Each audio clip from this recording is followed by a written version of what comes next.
आपने सेवरन श्रृंखला जो यौगिकों के बारे में पढ़ा, उसके अंदर आपने दो प्रकार के पढ़े हैं, समचक्रीय, विषम चक्रीय। समचक्रीय जो यौगिक है इनको अभी आपने पढ़ लिया है, एलिसाइक्लिक और एरोमेटिक। विषम चक्रीय है, ये भी दो प्रकार के वही होते हैं, एरोमेटिक और अनएरोमेटिक। तो विषम चक्रीय जिनमें कार्बन के अतिरिक्त कोई जो पूरी वलय बनती है, जो चेन बनती है, उस चेन के अंदर उस जो साइकिल बनती है, उस साइकिल में अगर कार्बन के अलावा कोई अन्य परमाणु हो तो उसको हम विषम चक्रीय कहेंगे। ये भी वही दो प्रकार के होते हैं, जैसे ऑक्सीजन आ गया,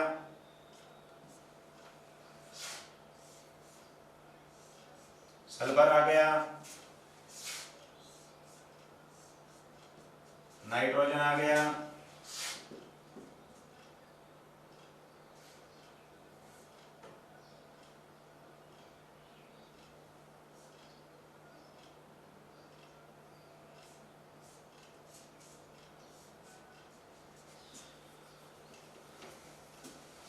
जैसे क्रीम, थायोफेन,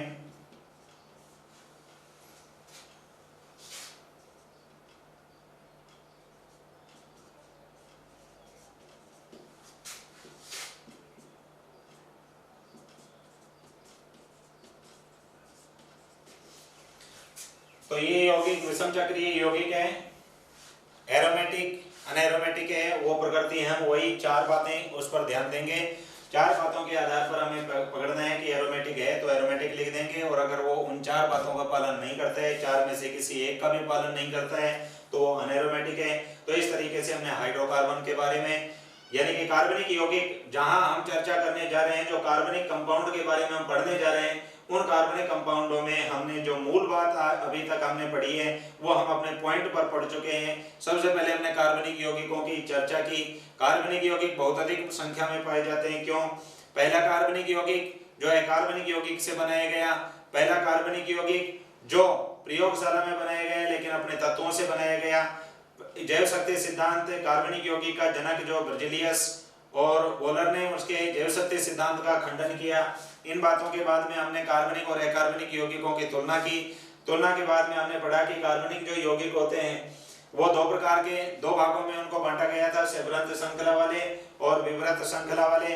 विवृत श्रृंखला वाले यौगिकों को दो भागों में बांटा हमने पढ़ा, उसमें हाइड्रोकार्बन और उनके व्युत्पन्न आए। व्युत्पन्नों में हमने जो मूल बात पढ़ी थी, व्युत्पन्नों के अंदर दो भाग होते हैं, एक तो मूलक वाला भाग होता है, दूसरा वाला जो भाग होता है उसका क्रियात्मक समूह वाला भाग होता है। क्रियात्मक समूह हमने विभिन्न पढ़े अभी। इन क्रियात्मक समूह का संबंध अभी, क्योंकि दो बातें जब भी हम पढ़ेंगे किसी भी चैप्टर के बारे में पढ़ेंगे तो वहां पर एक तो क्रियात्मक समूह और एक इसमें एरोमेटिक या सीधी विवृत श्रृंखला वाला होना, ये चीजें उसके अंदर बहुत महत्वपूर्ण स्थान रखेगी। इसलिए इन सब बातों के बारे में बहुत बड़ी भूमिका हर चैप्टर में होगी। अब वहां पर जो बात आती है, हमने जो कार्बन श्रृंखला के आधार पर विवृत श्रृंखला में भी पढ़ लिया। अब एरोमेटिक और अनएरोमेटिक, एंटी एरोमेटिक, तीन बातें अभी हमने पढ़ी। एरोमेटिक जो उन चार बातों का पालन करता है, चार में से कोई एक का पालन नहीं करता है, अर्थात वहां पर फॉरेन इलेक्ट्रॉन, तो एंटी एरोमेटिक, और दोनों का पालन अगर नहीं करे तो वो अनएरोमेटिक यौगिक होगा। तो अब अपनी जो मूल बात हम अपने ऑर्गेनिक केमिस्ट्री की तरफ पढ़ रहे हैं, ऑर्गेनिक केमिस्ट्री की तरफ बढ़ रहे हैं, तो वहां पर अपनी जो किसी भी एक चैप्टर के बारे में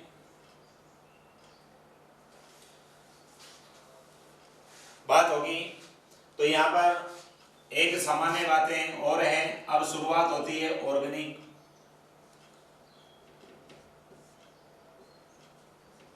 क्योंकि ऑर्गेनिक पार्ट तक पहुंचने से पहले मैं उन सभी बिंदुओं को एक बार क्लियर कर देना चाहता हूं इस क्लास में।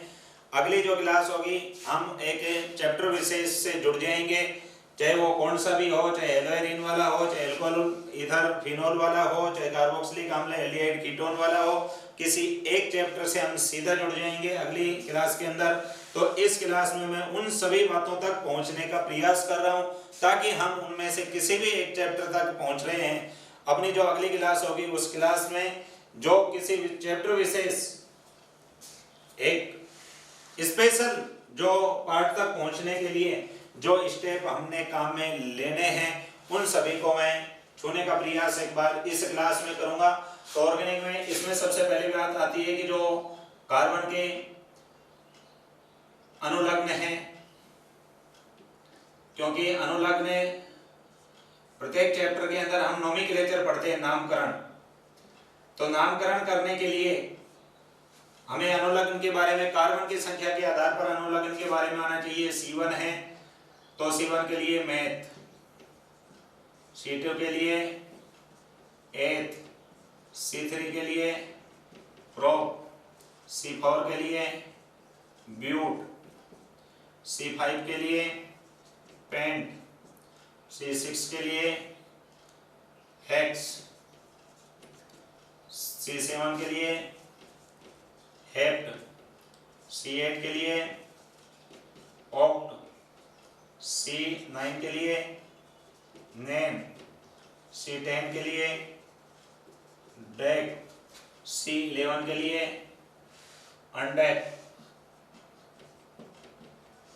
C12 के लिए डूडेक। तो इस तरीके से हम मूल बात ये आ गई। अब इसके लिए जो साधारण नाम की बात करें हम,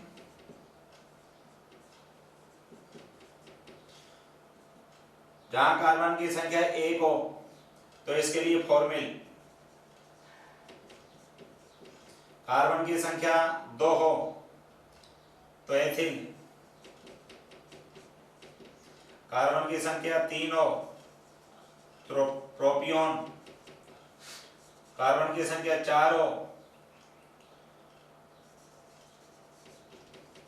ब्यूटर, कार्बन की संख्या 5 हो तो वेलर। अब ब्यूटर के अंदर भी क्योंकि साधारण जो नामकरण है,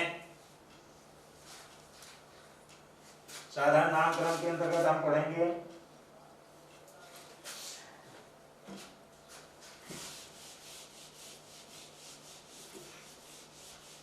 बेसिकली जो चीज है वो अपनी इस चैप्टर के अंतर्गत बताना चाहता हूँ। साधारण नाम के अंदर कार्बन की संख्या 1 हो तो 1 के लिए हम फॉर्म, 2 के लिए एसिड, 3 के लिए प्रोपियोन, 4 के लिए फॉर्मिल ब्यूटर और 5 के लिए वेलर का प्रयोग करेंगे। अब इसके साथ साथ इसमें एल्किल जो समूह हैं, एल्किल समूह की बात करेंगे हम।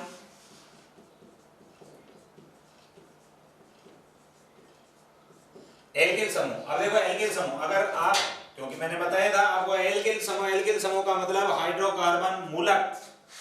एल्किल समूह को ही क्या बोलते हैं हम, हाइड्रोकार्बन मूलक, जो कि फिजिकल प्रॉपर्टी के लिए उत्तरदायी होता है। तो इसके लिए हम जैसे CH3 है तो CH3 के लिए क्या होगा, मेथिल, CH3 CH2 है तो इसके लिए क्या होगा, एथिल, CH3 CH2 CH2 है तो प्रोपेल, CH3, अब देखो इसके अंदर CH3 CH CH3, ये वाली कंडीशन है, बात वही है, वही 3 कार्बन है, इसमें 2 समावी रूप हो गए तो इसको बोलेंगे आइसो प्रोपाइल। अब आता है C4H9 तो इसको बोलेंगे ब्यूटिल।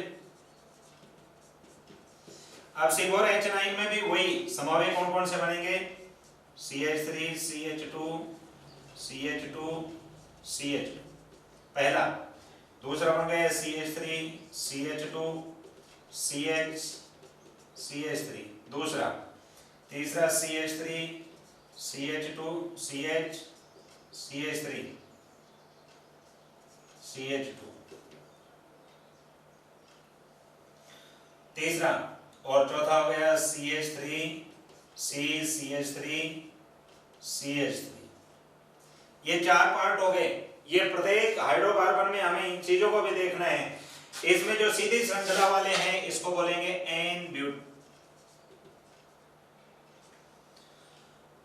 यहां पर ध्यान देना कि जहां कोई भी फंक्शनल ग्रुप आकर जुड़ेगा उससे सीधे जुड़े कार्बन से शाखन हुआ है तो इसको हम कहेंगे सेक।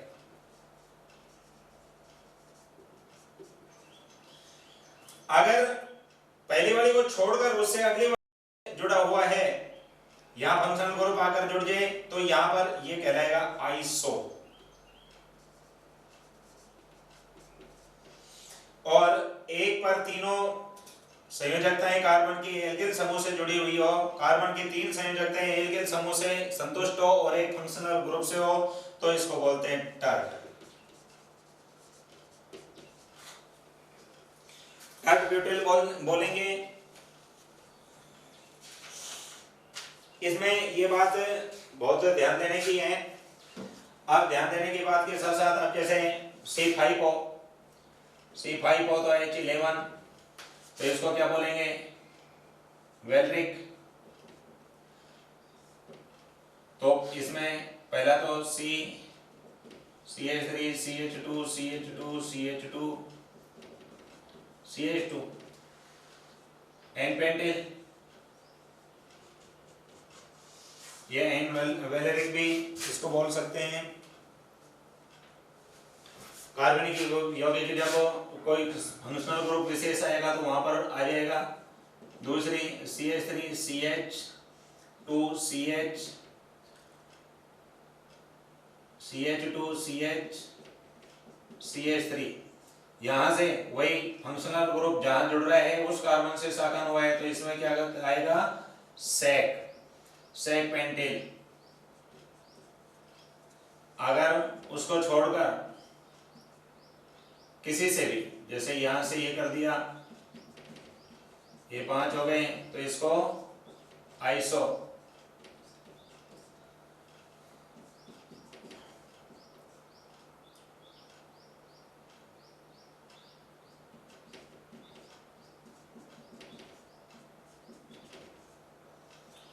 तो ये टर्ट।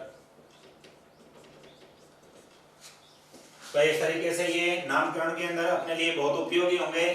अभी हमने अनुलग्न पढ़े। अनुलग्न के बारे में आपने पढ़ा है कि कार्बन 1 के लिए मेथ है, एथ है, प्रोप है, ब्यूट है, पेंट है, 9 हो तो नैन, डेक, अनडेक, डुडेक। साधारण नाम की अगर हम बात करें, साधारण नाम भी बहुत सी बार पूछा जाता है क्योंकि कार्बनिक यौगिक जब हम पढ़ेंगे चैप्टर के अंदर अगली क्लास में जो पढ़ने जा रहे हैं उनके अंदर आप कार्बनिक यौगिक चाहे वो कौन सा भी हो, चाहे वो आपके हेलो एलियन हेलो एल्केन से संबंधित हो, चाहे वो आपके एल्डिहाइड कीटोन कार्बोक्सिलिक अम्ल से, अल्कोहल फिनोल ईथर से, किसी से भी संबंधित हो तो उसमें ये साधारण नाम बनाने में भी साधारण ये काम में लिए जाएंगे। तो इसमें आ जाएगा जैसे कार्बन 1 के लिए फॉर्मेल है, 2 के लिए एथिल है, 3 के लिए प्रोपियोन है, 4 के लिए ब्यूटेल है, 5 के लिए वेलर है। अब बात आती है एल्किल समूह की। एल्किल समूह के अगर हम जैसे CH3 रखते हैं तो मेथिल है, C2H5 है तो उसको एथिल बोलेंगे, C3H7 को बोलेंगे प्रोपिल। तो इनमें भी समावी यौगिक, क्योंकि आपने पहले ही पढ़ा है कि कार्बनिक यौगिक है वो समावेता प्रदर्शित करते हैं। तो यहाँ पर समावी रूप हो गए इसके।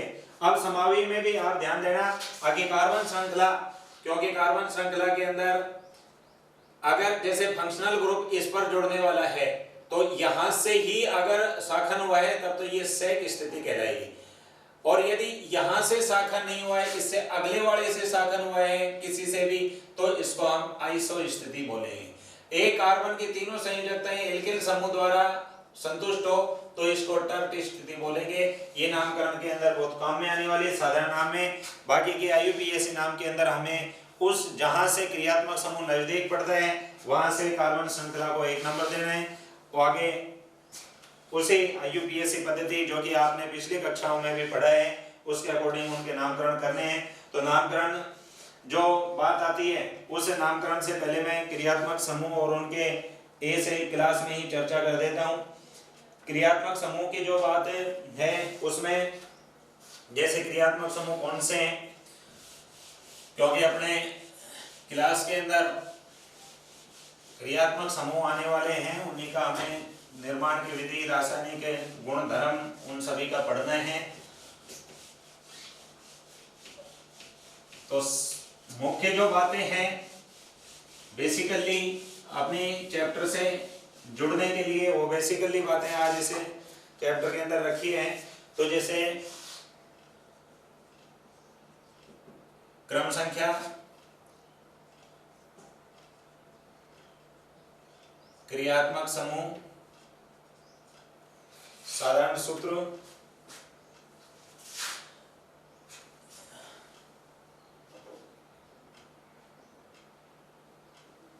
इसको हम क्रियात्मक समूह न कहकर कार्बनिक यौगिक नाम दे देते हैं।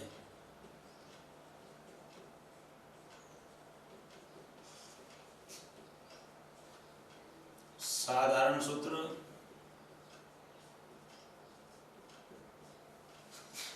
सामान्य सूत्र के बाद में संरचना सूत्र,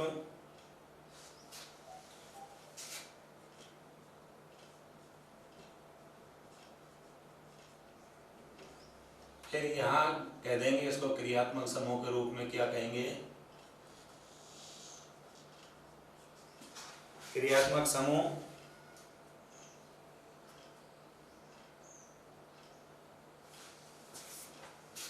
यहाँ जाता है जैसे साधारण नाम,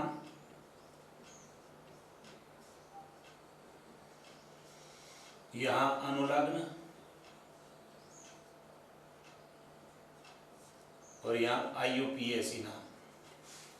एक कॉलम क्योंकि कम पड़ रहा है तो वो व्युत्पन्न नाम है, व्युत्पन्न नाम बहुत सौ के काम में लिए जाते हैं, नहीं लिए जाते, इस कारण से उस वाले कॉलम को बाद में चर्चा हम कर लेंगे। तो सबसे पहले जैसे हम यहाँ पर बात करें कार्बोक्सिलिक अम्ल,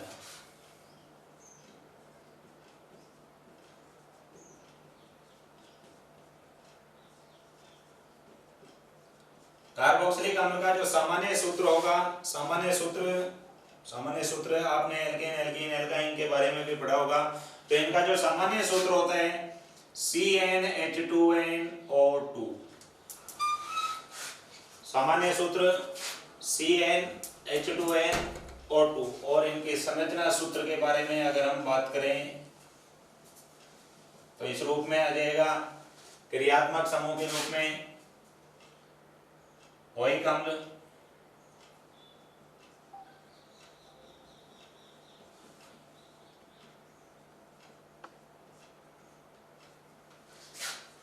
साधारण नाम एल्किल, कार्बोक्सिलिक अम्ल, अनुलग्न ओइक अम्ल, और IUPAC नाम के अंदर आ जाएगा एल्केन में से E हटा दो और ओइक एसिड जोड़ दो, तो एल्केनोइक एसिड। इस तरीके से हम इन कक्षाओं के अंदर जो साधारण बात हुई क्रियात्मक समूह से संबंधित, अपनी जो अगली क्लास होगी उसमें हम इन क्रियात्मक समूह के बारे में आगे बढ़ेंगे। इस सारणी को भी अभी हमें पूरा करना है। तो अगली कक्षा के अंदर इस सारणी के बारे में, क्योंकि सामान्य बात जो मैंने बता दी है, मूल रूप से आप जो भी आपने पिछली कक्षाओं में अध्ययन किया उनसे संबंधित जो जानकारी है वो इस सारणी के अकॉर्डिंग आपको अपनी सारणी पूरी करनी है। जैसे पहले में तो क्रम संख्या आ गई, इसमें अगर मैं दूसरा एक एग्जांपल और देकर इस बात को क्लियर कर रहा हूं। जैसे दूसरा हम यहाँ पर एल्कोहल की बात कर लें, तो जैसे साधारण सूत्र एल्कोहल का क्या हो गया, CnH2n+2O। तीसरी बात, जैसे इनके संरचना सूत्र की बात कर लें तो ROH के रूप में क्रियात्मक समूह के बारे में क्या आ जाएगा, एल्कोहल। अगर साधारण नाम की बात करें तो एल्किल, एल्कोहल, अनुलग्न इसका आ जाएगा ऑल,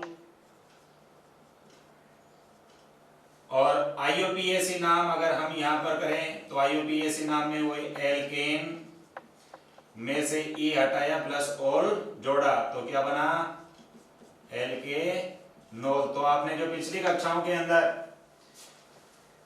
पढ़ा है उसके आधार पर आपने साधारण बातें, क्योंकि मैंने इस क्लास में भी बताई, आपको एल्किल समूह के बारे में भी बताया, इस सारणी को जितना हो सके आप इस जो लगभग 17-18 मैंने क्रियात्मक समूह इसी क्लास में बताए हैं उनके बारे में उनको जोड़कर इस सारणी को पूरा करने का प्रयास करें। अगली क्लास में हम एक नए चैप्टर के साथ पुनः उपस्थित होंगे। तब तक के लिए